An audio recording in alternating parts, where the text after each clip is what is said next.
नमस्कार दोस्तों, आज के हमारे इस ayurved.com के यूट्यूब के चैनल में और इस वीडियो में आपका बहुत बहुत हार्दिक स्वागत है। दोस्तों, आज हम एक नए विषय को लेकर के आपके सामने फिर पेश हुए हैं और आप पहले भी वीडियोस देखते रहे हैं दोस्तों। हमें उम्मीद है आपको पसंद आ रहे होंगे और इससे कुछ आपकी समस्याओं में कुछ आपको समाधान भी मिल रहे होंगे, आपके मित्रगण या जो भी लोग इनको देख रहे हैं। तो दोस्तों, आपके कमेंट्स हमें मिल रहे हैं और आपके लाइक्स हमें मिल रहे हैं, जिसके लिए हम आपका धन्यवाद करना चाहते हैं।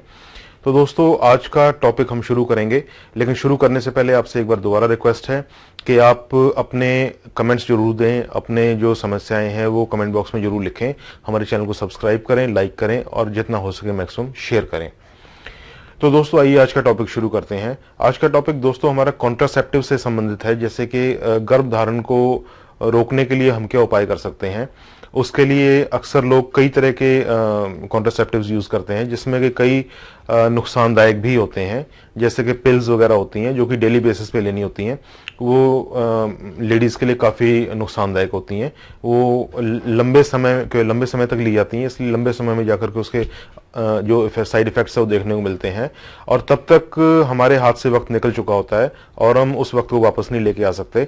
आप जो पिल्स ले चुके हैं वो काफ़ी टाइम के बाद, कई जैसे सालों के अरसे के बाद अपना असर दिखाती हैं और उससे महिलाएं काफ़ी परेशान रहती हैं।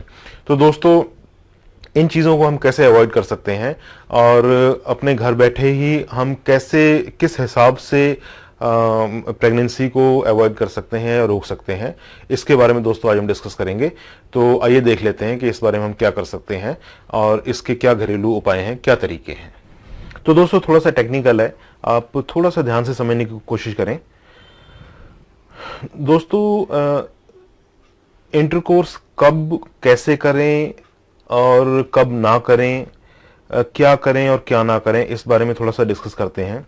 दोस्तों, सेक्स कब और कैसे करें, माहवारी में सेक्स करें कि नहीं करें, करें तो कब करें ताकि गर्भ न ठहरे। ये कुछ ऐसे सवाल हैं जिनके अक्सर जिनके जवाब को लेकर युवा काफी परेशान रहते हैं। सेक्स को लेकर सबसे ज्यादा जिज्ञासा माहवारी के समय होती है। एक आम धारणा है कि मासिक धर्म होने के 13 से 16 दिन के बीच अगर आप सेक्स करते हैं तो गर्भ ठहरने की ज्यादा संभावना बनी रहती है। हालांकि इसकी कोई गारंटी नहीं है कि बाकी के दिनों में गर्भ नहीं ठहर सकता है। वैसे सभी औरतों का मासिक चक्र भी अलग अलग होता है। यह भी जरूरी नहीं कि आपका मासिक चक्र नहीं आया है तो आप प्रेग्नेंट हैं। आप गर्भवती हैं कि नहीं, यह शंका अब घर बैठे ही दूर की जा सकती है। किसी दवाई की दुकान से प्रेगनेंसी चेक किट ले आएं और 5 मिनट में पता कर लें कि गर्भ है या नहीं। इस सुबह का पहला यूरिन किट में दिए गए कार्ड के ऊपर डाल दें। 5 मिनट के बाद रिजल्ट आ जाएगा। गर्भधारण से बचने के लिए कई विकल्प हैं। कॉपर टीबी इसमें से कारगर उपाय है। यह 10 साल तक के लिए प्रभावी होता है। यह एक छोटे से आकार का प्लास्टिक होता है जिसे स्त्री के गर्भाशय में लगाया जाता है।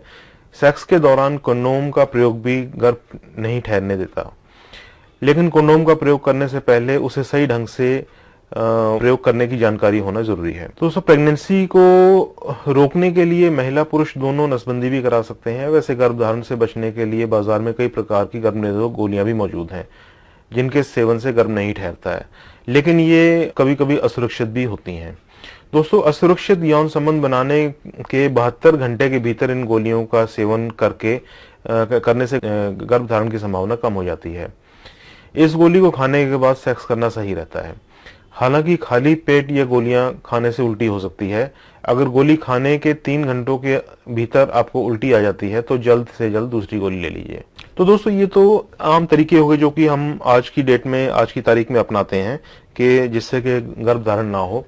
लेकिन इसके अलावा जो नॉन ट्रेडिशनल वेज हैं जो आमतौर पे लोगों को नहीं पता होते हैं, हम उसके बारे में तो कुछ डिस्कस कर लेते हैं। तो दोस्तों, बिना कंडोम के सेक्स ना करें। माहवारी के समय अगर सेक्स करते हैं तो कंडोम का जरूर इस्तेमाल करें।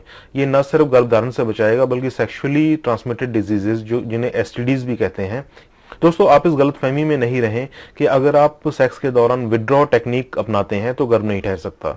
सेक्स करते समय अक्सर पुरुष चरम सीमा पर पहुंचते ही अपने गुप्त अंग को पार्टनर के गुप्त अंग से बाहर निकाल लेते हैं, लेकिन यह तरीका गलत है। इसमें भी गर्भ ठहरने का खतरा रहता है। कभी भी सेक्स के दौरान चरम सुख के लिए स्त्री और पुरुष दोनों ही आपस में हस्तमैथुन कर लेते हैं। स्त्री अगर पुरुष का हस्तमैथुन करती है तो संभव है कि उसके उंगलियों में वीर्य लग जाए और अगर वो दोबारा उंगली को अपने गुप्तांग में डालती है तो संभव है कि वीर्य उसमें चला जाए, और इसलिए ऐसा कभी भी ना करें।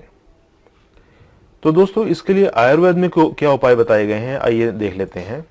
पीरियड के 3 दिन तक 1 छटाक या 1 तोला लगभग 60 ग्राम पुराना गुड़ रोज खाने से गर्भ नहीं ठहरता है। यदि पुरुष लिंग के सिर पर मीठा तेल और नमक मिलाकर मैथुन करें तो गर्भ नहीं ठहरता है। यदि स्त्री पीरियड आने के प्रथम दिन से लगातार नियमित रूप से 19वें दिन तक हल्दी पीसकर खाती है तो उसे गर्भ नहीं ठहरता है। मैथुन के बाद योनि में काली मिर्च रखने से गर्भ नहीं ठहरता है। यदि चूहे की मैंगनी शहद में मिलाकर योनि में रखने से गर्भ नहीं ठहरता। यदि स्त्री चमेली की एक कली निगल ले तो वह 1 साल तक गर्भवती नहीं होती।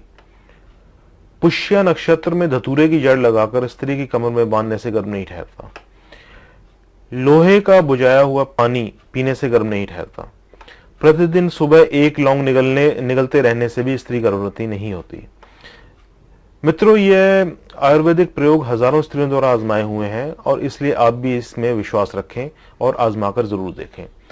और दोस्तों, मुझे पूरा विश्वास है कि आपको ये उपाय जरूर कारगर लगेंगे और आपकी गर्भ ठहरने की समस्या से आपको निजात दिलाएंगे। तो दोस्तों, आपने देखा कि किस तरह से हम अनचाहे गर्भ की समस्या से छुटकारा पा सकते हैं। दोस्तों, इसके अनगिनत उपाय बाजार में अवेलेबल हैं।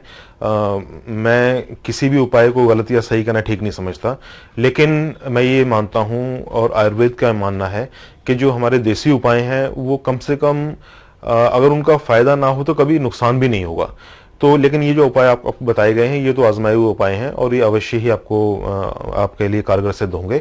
तो आप इन्हें जरूर आजमा के देखें और जहां तक हो सके कॉन्ट्रासेप्टिव्स से, पिल्स वगैरह से बच के रहें, क्योंकि इनसे कुछ ऐसे डिसबैलेंसेस हो जाते हैं जिसमें स्त्रियों को काफी टाइम के बाद परेशानी का सामना करना पड़ता है। तो दोस्तों, इसी दुआ के साथ कि आपका स्वास्थ्य अच्छा बना रहे और आप हर बीमारी से बचे रहें, हर समस्या से बचे रहें।